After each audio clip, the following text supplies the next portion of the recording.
à tous, j'espère que vous allez bien. Aujourd'hui, je reviens pour vous faire une vidéo pour vous parler un petit peu langue étrangère et travail. Vous avez été très nombreux à me poser la question suivante. Est-ce que tu donnes encore des cours d'anglais ces derniers temps? Et je voulais faire une réponse un petit peu collective parce que je pense que ça vaut la peine. Et aussi, j'aimerais vous expliquer les motifs pour lesquels j'ai décidé d'arrêter d'enseigner l'anglais.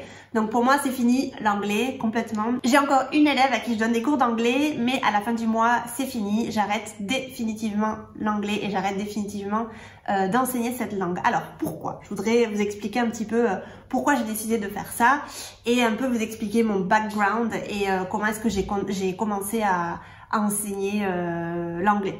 Donc avant j'enseignais, vous savez que je viens du Japon, enfin j'ai travaillé de nombreuses années au Japon et au Japon en fait j'enseignais principalement l'anglais et le français, mais la plus grosse partie de la semaine c'était plutôt l'anglais, donc j'enseignais l'anglais à des japonais, à des élèves, à des petits en fait, à des enfants japonais et en fait donc c'est vrai que j'ai pas mal développé l'enseignement de l'anglais là-bas au Japon, tout en continuant à enseigner français un petit peu aussi, donc j'enseignais pas du tout l'espagnol. Quand je suis rentrée ici en Europe, j'ai cherché un petit peu un boulot à droite à gauche, vous savez un petit peu l'histoire parce que je pense que je vous l'ai raconté 30 000 fois. Pour continuer à enseigner l'anglais parce que c'est vrai que je me disais que j'étais bonne dans ce domaine-là. J'avais de l'expérience parce que j'avais enseigné 3 ans déjà au Japon l'anglais à des enfants, donc je pensais que je voulais vraiment continuer dans ce chemin-là.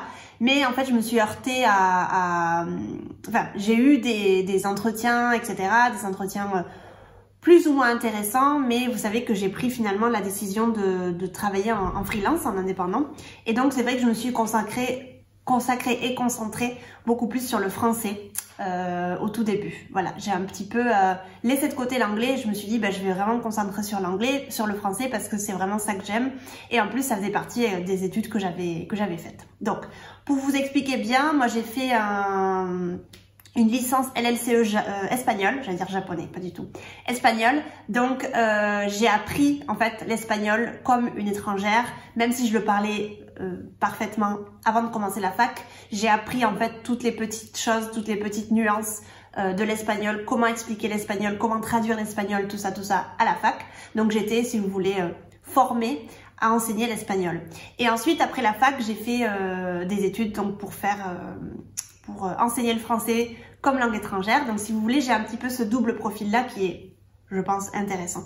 J'ai toujours parlé anglais en fait depuis quand?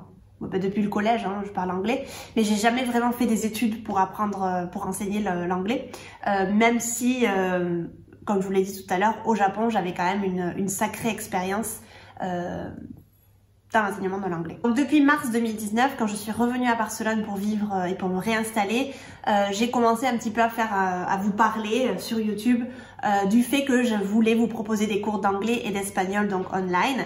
Et donc j'ai eu plusieurs personnes qui m'ont contacté pour leur donner des cours d'anglais. J'ai eu à peu près peut-être moitié anglais, moitié espagnol.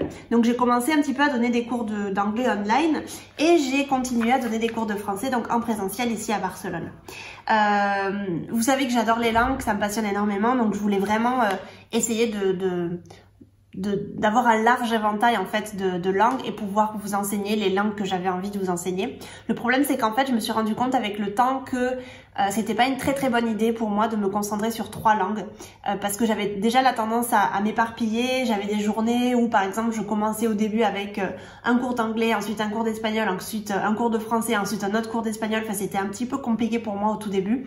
Donc j'ai tenu comme ça à peu près jusqu'à la fin de l'année. Donc de mars jusqu'en décembre à peu près. Donc c'est vrai que c'était pas très facile pour moi parce que j'avais des journées où j'avais 3 langues, où je devais vraiment préparer mes cours de façon à ce que je puisse me mettre vraiment dans le bain pendant l'heure de cours et pas divaguer et penser à mes cours de français ou à mes cours d'espagnol. Enfin, c'était un peu compliqué. Et en fait je me suis dit que c'était un peu compliqué de gérer ça et de continuer comme ça sur du long terme. Il y avait une partie de moi aussi qui se sentait pas trop légitime. Bon, vous savez tout ce qui est syndrome de l'imposteur, tout ça, ça arrive, hein, ça arrive pas mal. Et moi, j'ai encore des moments où je l'ai, ce syndrome de l'imposteur. Et en fait, c'est vrai que quand j'enseignais l'anglais, j'avais pas cette comment vous dire, cette passion qui m'anime quand j'enseigne le français ou l'espagnol. Et donc je me suis rendu compte en fait que je me sentais pas légitime, je me sentais peut-être pas assez pro, parce que c'est vrai que mon niveau d'anglais est très bon, hein. Si je passe l'examen, je suis sûre que j'ai un niveau C1, mais mon niveau d'espagnol et de français est carrément meilleur, donc je suis complètement bilingue en français. C'est pas du tout pour me vanter, mais c'est la réalité, hein. Je suis linguiste, donc je suis complètement bilingue en français et en espagnol, chose qui n'est pas le cas en anglais, même si mon anglais est très bon. Donc il y avait une partie de moi en fait, peut-être ma partie super exigeante qui me disait que je pouvais pas continuer comme ça parce que j'avais l'impression de décevoir mes élèves, ou j'avais l'impression peut-être de pas être à la hauteur de ce que je voulais moi transmettre. Et donc j'ai décidé d'arrêter le français l'anglais pour ces raisons-là, parce que je voulais pas donner une mauvaise image, je voulais pas me sentir illégitime, et je pense qu'en fait les multipassionnés me comprendront, mais je pense qu'en fait il faut vraiment essayer de se concentrer sur quelque chose pour bien faire les choses. C'est pour ça que j'ai décidé vraiment essentiellement de me consacrer à l'espagnol et au français, parce que c'est les deux langues vraiment dans lesquelles je me sens absolument certaine de moi, je les domine absolument les deux sans aucun problème, et donc je pense que c'est maintenant que je me sens sûre de moi, ou je me sens légitime de faire ce travail-là. Et c'est pour ça donc que j'ai arrêté d'enseigner l'anglais. Néanmoins, j'ai quelque chose à vous proposer. Vous savez que j'ai été un petit peu partenaire avec Flaminia. Donc je vous en avais déjà parlé. Flaminia, c'est une jeune qui fait des formations online. Et donc Flaminia propose aussi des cours d'anglais online, parce que elle a fait des études d'anglais, donc elle parle un anglais très très bon. Elle donne des cours de conversation, etc. Et je vous mets tout le lien dans la barre d'infos, parce que si vous êtes à la recherche d'une professeure d'anglais, vous avez été plusieurs en fait ces dernières semaines à me demander: est-ce que tu donnes encore des cours d'anglais? Non, je n'en donne plus. Donc je vous dérive en fait chez Flaminia pour que vous puissiez y aller.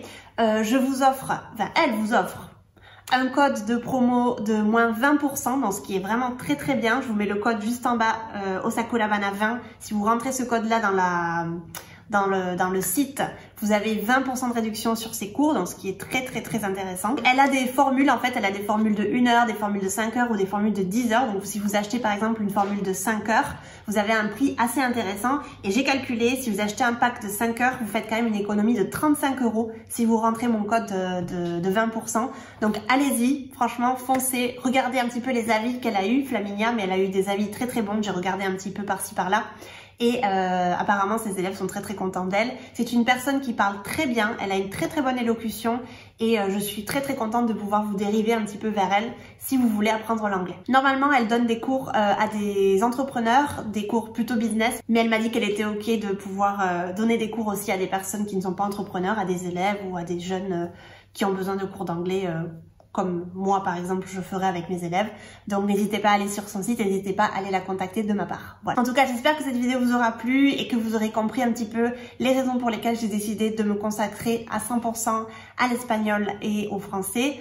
Voilà, donc comme je vous l'ai dit, j'ai encore une dernière élève ce mois-ci en juin, mais à la fin du mois de juin, donc notre collaboration se termine, quoique c'est une élève d'espagnol aussi, donc je continuerai à la voir une fois par semaine. Voilà. Je vous dis à très très bientôt. N'hésitez pas à me suivre sur Instagram, n'est-ce pas? Et voilà, à bientôt. Salut!